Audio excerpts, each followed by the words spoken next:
तो बच्चों साइंस का मॉडल सेट हम 1 पढ़ेंगे। क्या पढ़ेंगे? 1। अब देखो पहला नंबर क्वेश्चन क्या है, तो क्या है बच्चों, निम्नांकित में से कौन सी अभिक्रिया ऊष्माशोषी अभिक्रिया है? तो क्या होगा जल्दी बताओ। ये ऑप्शन नंबर डी हो, कैल्शियम कार्बोनेट का अपघटन करके त्वरित चूना और कार्बन डाइऑक्साइड बनना, ये क्या कहलाएगा? ऊष्माशोषी अभिक्रिया है। क्या कहलाएगा? ऊष्माशोषी अभिक्रिया है। अगला नंबर क्वेश्चन है बच्चों, नमी वाले दिन हाइड्रोजन क्लोराइड गैस तैयार करने के दौरान गैस को आमतौर पर कैल्शियम क्लोराइड युक्त गार्ड ट्यूब से गुजारा जाता है। तो गार्ड ट्यूब के लिए गए कैल्शियम क्लोराइड की भूमिका है। तो क्या है बच्चों जल्दी बोलो। तो गैस को नमी करना। क्या है? गैस को नमी करना। अब क्वेश्चन नंबर 3 चलेंगे बच्चों, निम्नांकित में से कौन सा समजातीय श्रेणी में नहीं देखा जाता है? कौन नहीं देखा जाता है? जल्दी बताओ। रासायनिक गुणों में परिवर्तन। क्या नहीं देखा जाता है? रासायनिक गुणों में परिवर्तन। अब चलेंगे क्वेश्चन नंबर 4, निम्नांकित में से कौन सी द्विविस्थापन अभिक्रिया है? बच्चों द्विविस्थापन अभिक्रिया किसे कहते हैं वो समझे पहले। जैसे मान लो मोहन और सोहन दोनों दोस्त है, ठीक है ना?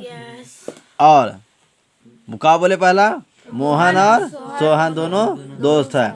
और एक यहाँ पर क्या, अब देखो पहले और श्याम दोनों दोस्त है। अभी दोनों दोस्त में झगड़ा हो गया, मोहन और सोहन के साथ भी हो गया बच्चों, और राम और श्याम के साथ भी हो गया। तो राम जो है वो श्याम को दोस्ती छोड़ के मोहन के साथ कर लिया, तो क्या हो गया? AMR। अब क्या हो गया? सोहन और श्याम अब दोनों क्या कर लिया? दोस्ती एक जैसे कर लिया। तो क्या हो गया? यानी एक दूसरे के साथ, यानी इसका दोस्त इसका साथ, इसका दोस्त इसका चल गया, ये क्या कहलाएगा? द्विविस्थापन कहलाएगा, ठीक है ना? जैसे मान लो ये मोहन सोहन है, ये राम श्याम है, तो मोहन और राम एक साथ दोस्ती कर लिया। पहले दोस्त किसका था? सोहन का, श्याम का था राम। लेकिन ये क्या हो गया? अब मोहन के साथ राम चल गया, दोस्ती कर लिया, बोला इसके साथ रूस गया अर्थात। अब देखो बच्चों, तब इसके साथ दोस्ती ये कर लिया, तो क्या हो गया? ये द्विविस्थापन। लेकिन एक होता है विस्थापन अभिक्रिया, जैसे कि AB + C। अब इसको देखो, अभी क्या हो गया? AC + B। अब देखो कहने को तो ये क्या सिखा रहा है? ये सिखा रहा है AB दोनों दोस्त थे और C एक अलग दोस्त था, इकल्ले, और कोई दोस्त नहीं था।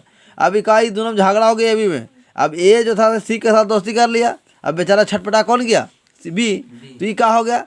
एक के दोस्त मिला, एक के दोस्त नहीं मिला, ये छटपटा गया। तो क्या हो गया? ये विस्थापन अभिक्रिया।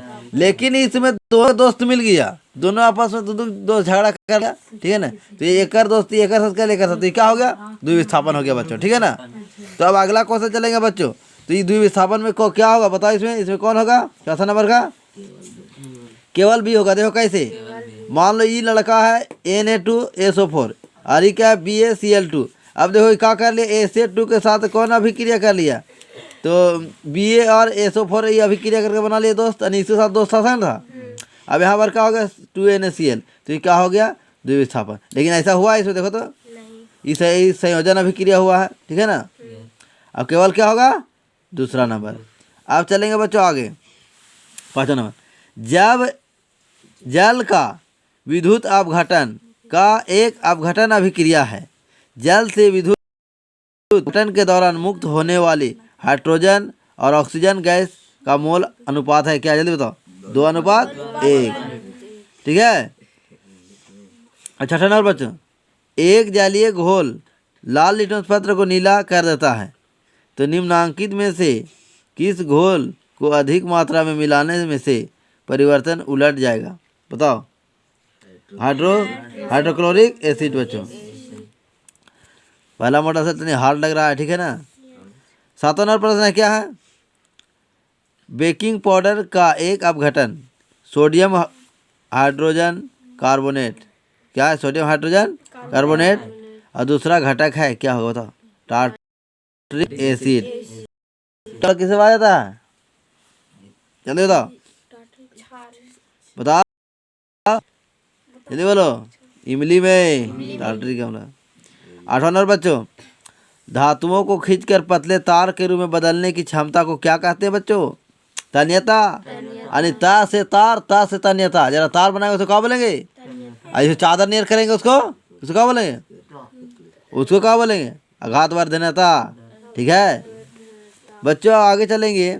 निम्नांकित में से कौन सा आयनिक यौगिक नहीं है? और नहीं है? और जल्दी बताओ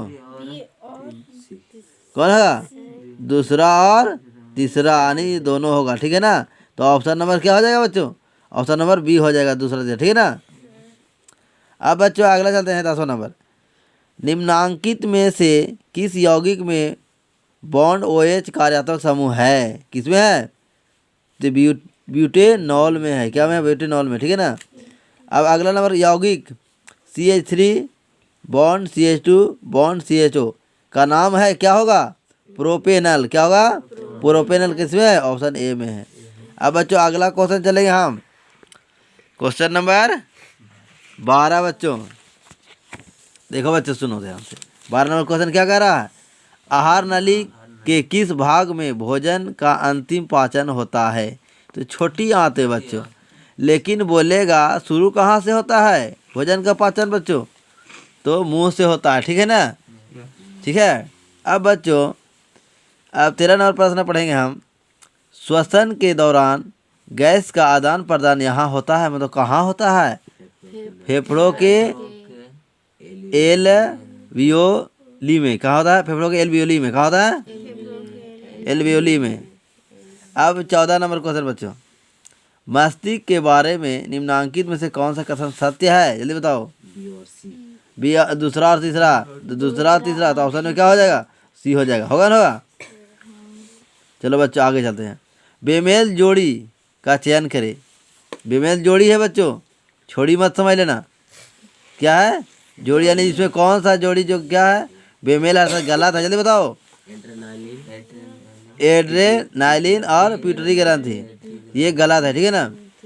देखो टेस्ट विलिसन में सही बात है, एस्ट्रोजन अंडाशय में, थायरॉक्सिन थायराइड ग्रंथि में, लेकिन ये क्या है? एड्रेसन ये नहीं है। ठीक है। अब अगला क्वेश्चन बच्चों 16 नंबर प्रश्न, एक फूल में नर और मादा युग्म उत्पन्न करने वाले भाग है, क्या है? परागकोश और अंडाशय है बच्चों। क्या है? 17 नंबर प्रश्न बच्चों, अमीबा, स्पाइरोगाइमा और ईस्ट में प्रजनन की एक सामान्य विशेषता यह है कि क्या है? तो वे अलैंगिक रूप में प्रजनन करते हैं। क्या करते हैं? हाँ बच्चों। अगला नंबर, नीचे दी गई सूची में उस लक्षण का चयन करें जिसे अर्जित किया जा सकता है लेकिन विरासत में नहीं मिलाता है। बताओ। शरीर का आकार बच्चों, सिर का आकार नहीं। ठीक है। अब अगला नंबर बच्चों, प्राकृतिक चयन द्वारा प्रजातियों के विकास का सिद्धांत किसने दिया था? तो बताओ, डार्विन। इसी प्रकार एक बच्चा हम पढ़ा रहे थे, बोले बच्चों प्राकृतिक चयन का द्वारा प्रजातियों का विकास का सिद्धांत किसने दिया? तो बोलता है डार्लिंग। गरे गधा, डार्विन। ठीक है। अगला नंबर क्वेश्चन, निम्नांकित में से कौन सा कथन सत्य है? बोलो कौन सा सत्य है? तो क्या होगा? तो एक उत्तल लेंस में 4 डायोप्टर शक्ति होती है जिसकी फोकस दूरी 0.25 सेंटीमीटर होती है। क्या होती है? 25। चलो अगला नंबर प्रश्न क्वेश्चन है बच्चों 21 नंबर, निम्नांकित में से किसमें अनंत पर रखी गई वस्तु का प्रतिबिंब अत्यधिक छोटी और बिंदु आकार का होगा? ये बताओ। अवतल दर्पण, उत्तल दर्पण और अवतल लेंस और उत्तल लेंस। ठीक है। अगला नंबर बच्चों, एक व्यक्ति 2 मीटर से अधिक दूरी पर रखी वस्तु को स्पष्ट रूप से नहीं देख सकता है, तो इस दोष निम्न क्षमता में से लेंस का उपयोग करके ठीक किया जा सकता है। तो क्या होगा? जी माइनस 0.5 डायोप्टर। ठीक है। 23 नंबर क्वेश्चन, प्रकाश की निम्नांकित में से कौन सी घटना इंद्रधनुष के निर्माण में शामिल है? बताओ। तो अपवर्तन, विक्षेपण और आंतरिक परावर्तन। ठीक है। अब बच्चों यहाँ देखो 24 नंबर प्रश्न, 1/5 ओम वाले 5 प्रतिरोध का उपयोग करके कौन सा न्यूनतम प्रतिरोध बनाया जा सकता है? जल्दी बताओ। 1/ओम। ठीक है। अब 25 नंबर क्वेश्चन है बच्चों। 25 नंबर क्वेश्चन क्या है कि प्रतिरोधकता नहीं बदलती है यदि, बताओ, प्रतिरोध का आकार बदल दिया जाए। ठीक है। गलत कथन को चुने। ठीक है ना। तो गलत कथन चुने। देखो, फ्लेमिंग का दायां हस्त का नियम प्रेरित धारा की दिशा जाने का सरल नियम है। सही है। ठीक है। अब बी ऑप्शन, दायां हाथ का अंगूठा नियत धारा ले जाने वाले चालकों के कारण चुंबकीय क्षेत्र की दिशा ज्ञात करने के लिए उपयोग किया जाता है। ये भी कथन सत्य है। अब क्वेश्चन सी ऑप्शन, प्रत्यक्ष और प्रत्यावर्ती धाराओं के बीच अंतर यह है कि प्रत्यक्ष धारा हमेशा एक दिशा में बहती है, जबकि प्रत्यावर्ती धारा समय समय पर अपनी दिशा उलट देती है। इसको क्या कहते, ये भी कथन सत्य है। ऑप्शन नंबर डी, भारत में एक प्रत्यावर्ती धारा हर 1/50 सेकेंड के बाद दिशा बदलती है। यही कथन क्या है, गलत है। बाकी सब सही है। ठीक है ना, बाकी ये गलत है। ठीक है ना। तो ऑप्शन नंबर क्या हो जाएगा, डी। ठीक है। ठीक है। क्या चलेंगे हम? 27 नंबर क्वेश्चन चलेंगे हम। 27 नंबर क्वेश्चन क्या है, घरेलू उपकरणों में शॉर्ट सर्किट या ओवरलोडिंग से बचाने के लिए इस्तेमाल में की जाने वाली सबसे महत्वपूर्ण सुरक्षा विधि है। तो क्या है, फ्यूज का उपयोग करना। क्या करना, फ्यूज का उपयोग। और समझ में आया फ्यूज का उपयोग क्या करते हैं से? फ्यूज का उपयोग चूँकि ओवर लोडिंग और शॉर्ट सर्किट से बचाने के लिए। ठीक है। अब तो बच्चों अब चलेंगे हम 28 नंबर। क्या चलेंगे? तो जल विद्युत यंत्र में है, क्या है, जल विद्युत यंत्र में